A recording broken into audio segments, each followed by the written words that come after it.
okay, Impact Wrestling. I got to get this done now because I just tried this before and I ranted. I don't want to rant. Guys, let's make this clear. I've had already 2 people, or is it 3, already told me, dude, we just found out Impact upgrading their production value. It's going to be great. When they do it, there's no more trouble. No. I'm going to tell you this. I'm saying this, and I know I already said this to one person in the comments. You know who you are, my friend. Saying and doing are 2 different things. Saying they're upgrading their equipment is fine. But using it is going to be the issue. Look, we know that Impact has some type of production value problems when it comes to their equipment. We know the audio has been choppy or has been echoing. We know that. We know sometimes the lighting flickers. Very rare. And we know the cameras probably have some level of issue. It's very rare to see it, but it's there. But that's not what I've ever complained about. I've never complained about the mechanical equipment malfunctioning. It was mainly due to the fact, now streaming, that's something entirely different. They can upgrade that. But I want to make this clear. And I want to put this in a frame so you can understand. As someone who's a small YouTuber who used to work in a laundry environment, in a nursing home, I know what it was like for a company, basically a nursing home, having to get equipment from a large company like Ecolab and Direct Machinery. I was some of the people who helped work on the equipment and ran it. I know that they had to call in people from Germany to work on equipment that was 20 years old to keep it maintained because they just couldn't afford anything at the time. I understand it. I used to help them to change out the parts. I'm not saying I'm a great with it back then, but I helped them. And in some cases, some of those parts, which were in most cases refurbished, were maybe worth $500,000. So when we get this statement from Impact saying they're going to get new production equipment, does not mean it's going to be brand new. It's new for Impact, but a lot of times what they do is maybe they'll buy some brand new equipment, or they'll buy some used equipment, or they'll buy some refurbished equipment. We may get refurbished cameras. We may get refurbished mixing boards, which are for audio. We may get some refurbished lighting or used lighting from somewhere else that has low hours. We may get new cameras, maybe, or we may get refurbished or used cameras that have been used with low hours. We don't know what type of equipment we're getting from Impact, so don't buy that 100%. I worked in an environment that used to have multi-million-dollar equipment that was many cases rebuilt from scratch or was used but removed because maybe they were selling it off because they needed to do something to stabilize their budget from somewhere else that had similar equipment. That's how it works. And I'm telling you that we don't know what type of new equipment they're getting. It's new for Impact. Does not mean it's 100% brand new state-of-the-art equipment. If it is, great. Because there's a strong possibility if they're going to use new equipment, it can be worth at least $6 to $10 million. New lighting for them to travel around has got to be constructed correctly. Soundboards for audio, mixing in with video, so they can also do the editing rigs, which are computer editing rigs, so they can mix all that together, so they can make the recordings, so it can be used on Spike and Fight TV. New cameras, or brand new cameras, if they get state-of-the-art ones, they have to also train their people on it. That could be worth millions of dollars. But I want to make this clear. Now I'm at 4 minutes. But I got to do this. I'm sorry. If you're bored with this, I got to do this. When it comes down to it, it's not about the equipment. It's about how they used it. I've talked about it for years. You need to understand, the equipment was never the issue. It was how they implemented it. Acting like WWE doing this. Their cameramen seeming to be inept. Instead of either backing off from the ring or at least moving around the ring, most of the time they would stay in the same place and most of them would zoom on in your ass. That's what it was coming down to. Not that the equipment wasn't working. Please, we know their equipment worked. They were able to zoom like this. You can't tell me you didn't see it, particularly in this show, where most of the camera work was fine until halfway through the show, and then all of a sudden, it drops off, and the camera work goes to crap. That's what a major issue is. not the lighting, not the audio, the camera work. I have to say it so you understand. Now, I'm sorry I had to go that far. It's 5 minutes. Oh my gosh, I did not want to take that long. It took longer than the last one. Opening Knockouts Battle Royal. This is supposed to be #1 contendership for my Trends title. We had most of the people that we normally see, including one person. I believe her name was, what was it, Black? What was it? What was that first name? Dana Black, I believe. I can't remember.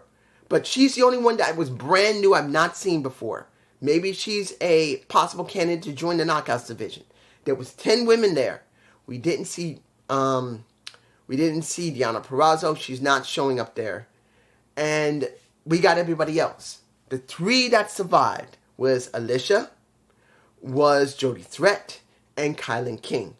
Alicia stayed on the outside after she got nailed on the turn skirt, and she realized, hey, I gotta hide my ass. I'm gonna be thrown out quick. So she disappeared. When you got Threat and Kylan King at the end of the match, she froze him out. And then she does a promo saying that this is it for her. She's now on a roll. Ride or Die has made it for her. That's a surprise. I thought Kylan King would be going up against Trinity again, or Jody Threat would go up against Trinity. But they decided to do Alicia, who not very strong, not very fast, who feels more like a manager than anything else. She's got no muscle like a Kylan King or a Jody Threat or even a Savannah Evans by her side, which she really needs. She doesn't have that. So we got this. Okay. Now, since we are talking about the knockouts, I'm going to talk about all the knockout stuff. 1, Deonna Purrazzo made it very clear she can't stand that she lost, but she made it very clear that she's still one of the best. And then she brings up Jordynne Grace. Jordynne Grace, who's a big question mark, who I'm wondering was the one that attacked a Taylor Wilde. I don't think she did, but you never know. But now she wants to take her on at Victory Road. Okay. That would be something for Jordynne Grace to do. And that would be something for Deonna Purrazzo to do. She's lost now twice straight to Trin. So now she's going to have to go up against someone she knows she can beat, counting if Jordynne Grace doesn't clean her clock and make her going on a downward spiral. That's going to give her some type of character development, which I think she needs. She's been the Virtuosa for a while.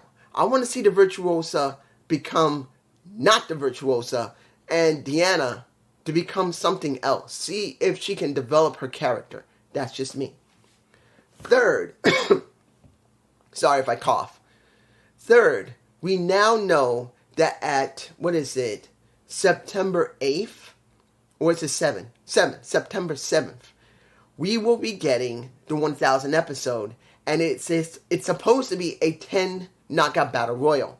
And the reason I'm bringing this up, like Alicia, is a surprise that she's not a #1 contender. We are getting a returning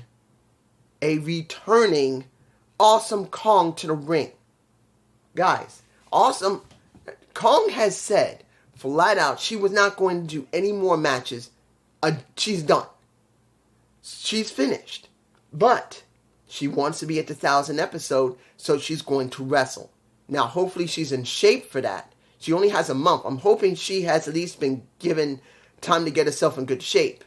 Because she hasn't wrestled for what, like 2 years now?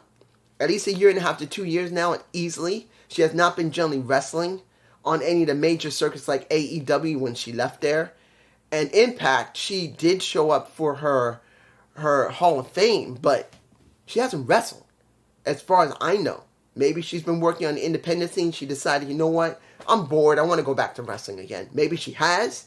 So I'm hoping she's in shape, because if she's not in shape, that match is going to look bad for her. I don't want her to end up like The Undertaker when he was up against Goldberg and he looked like shit. He was in bad shape. He needed hip surgery. I don't want to see Awesome Kong look like shit. I'm telling you right now, I don't want that.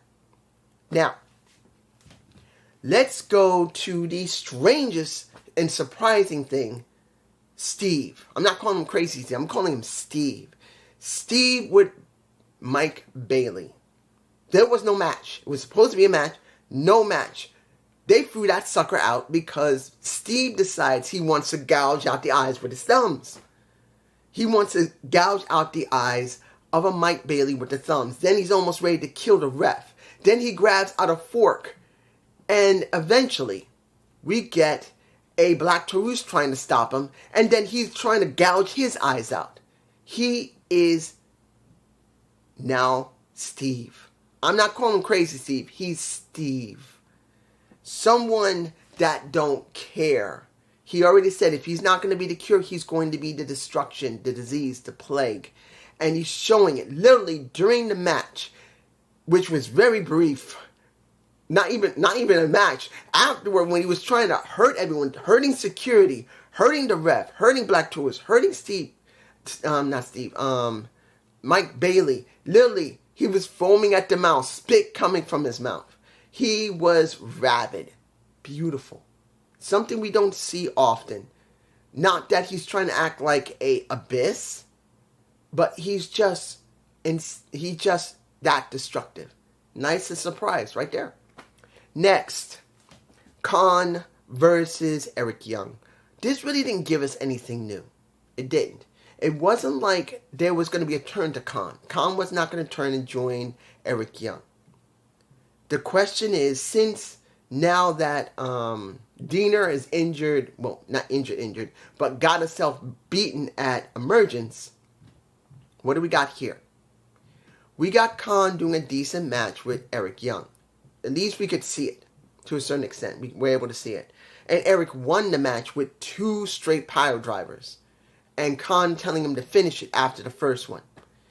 The question's going to be now, what is going to happen to a Khan? Because this is a hard one. Because there's not really a great story here. Because Eric Young really didn't have anyone in his corner. He didn't get Alan Angels to come to his side.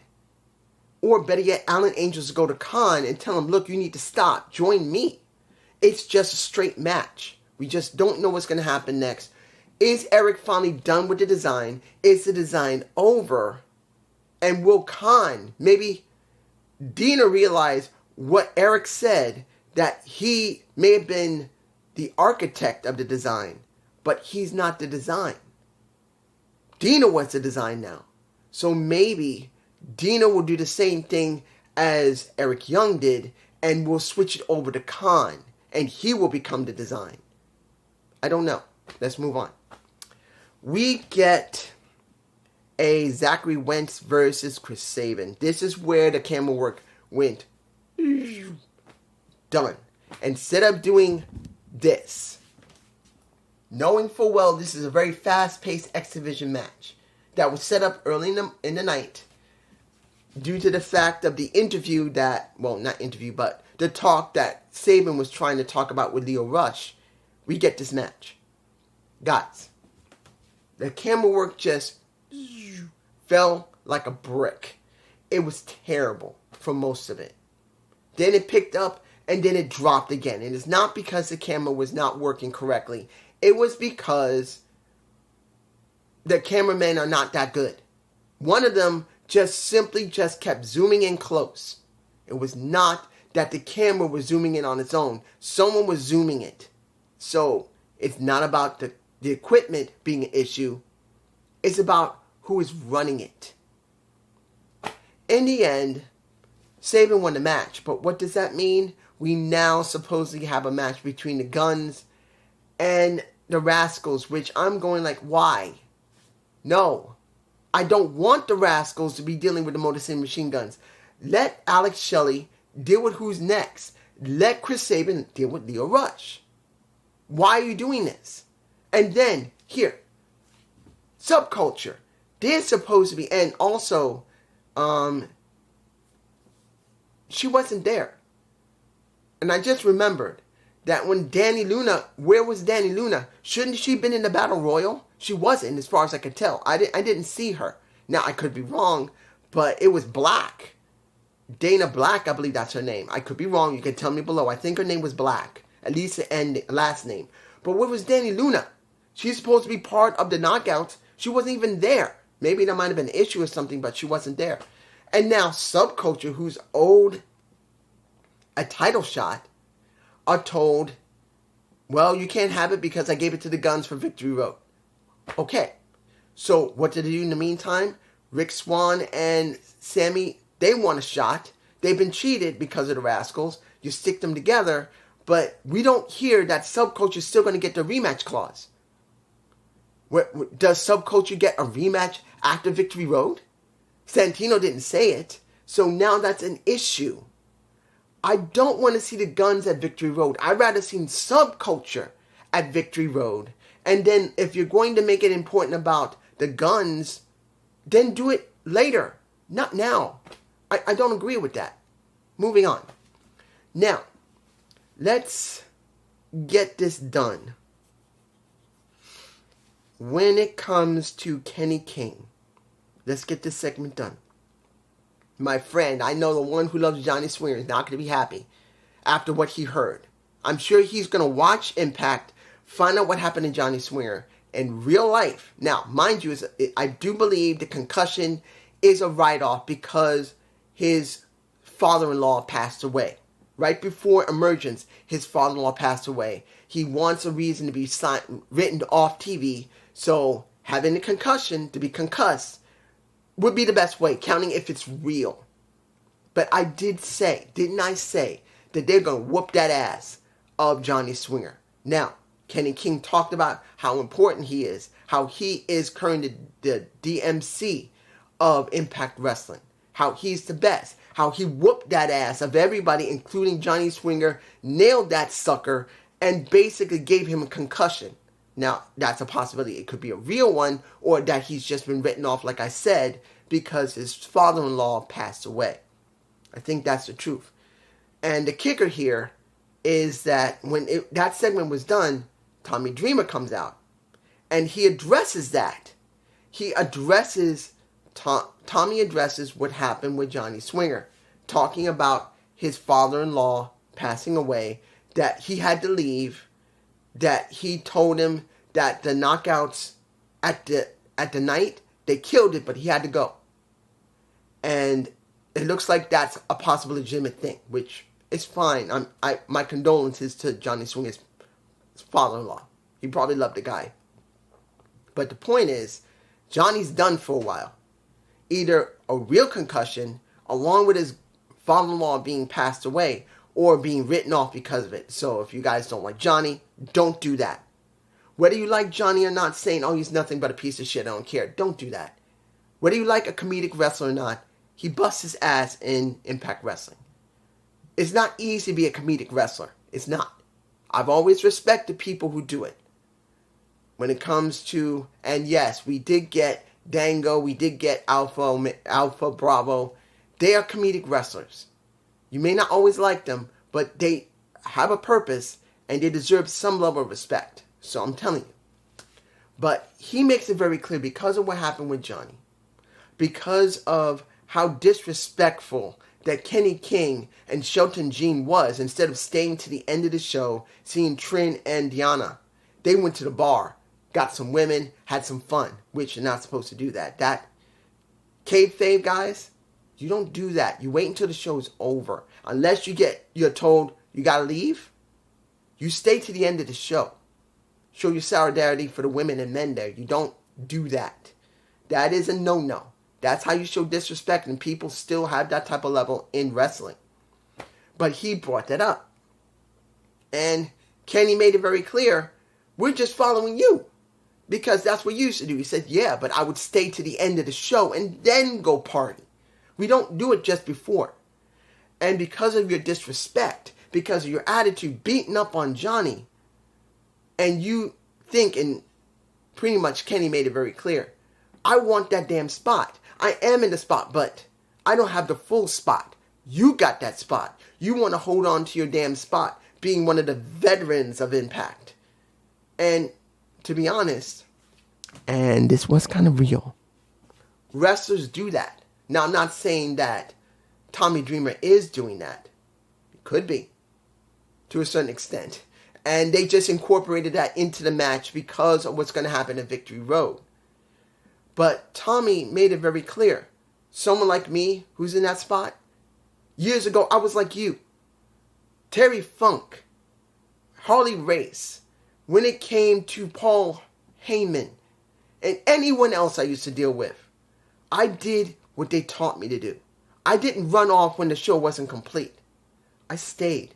But since you've been the way you are, let's do something here. I'm done. When it comes to this, I want to match with you. And I'm going to show you that guys like me who's in the spot, like Sting, he said Sting is 62 and he's 64. And who else? I forgot who else he said. Himself being 52. RVD being 52. And then PCO being 105. And I believe he's 55 years old. I believe he is. Essentially, older wrestlers don't die. They're still here. But you know what? Let's have a match. Victory Road. If you put that Digital Media Championship up, I'll put up my career. If I lose, I'm done. I quit wrestling permanently. If I win, you get your if you give me that damn title. And I go from there. Now, what does that really mean? Guys, as you already know, Tommy Dreamer was diagnosed for a third time with skin cancer. And I believe he has gone through, I think radiation treatment's a possibility. He's done radiation to deal with it. That's similar to what happened with JR. JR also had skin cancer, and he went through radiation. I know he did radiation. I don't know if Tommy did, but he did radiation. So, it's a good chance Tommy, if he didn't do chemo, which I don't think he needs, he just needs to do some radiation. This is the third time he's gone through it. And after the death of his mother, it's not making it easy for him. So this could be, and I'm not saying it is, but because of all this, you never know that this could be his last match. And he just wants to put over a younger talent, like a Kenny King. You never know. He wants Kenny to be the one to put him out of wrestling because he trusts him and he respects him.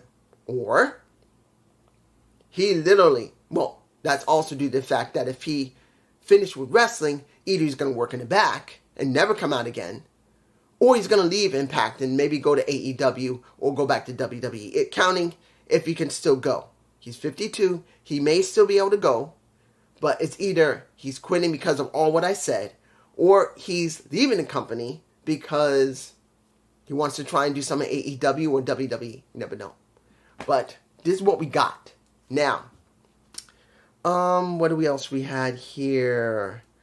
Jordynne Grace's video of her getting ready, doing reps, doing push-ups, lifting weights in a black top, at least until she took this bitch off. And we see her bare back.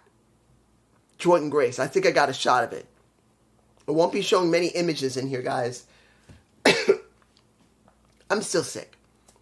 So I want to try and I've been told I should rest a much.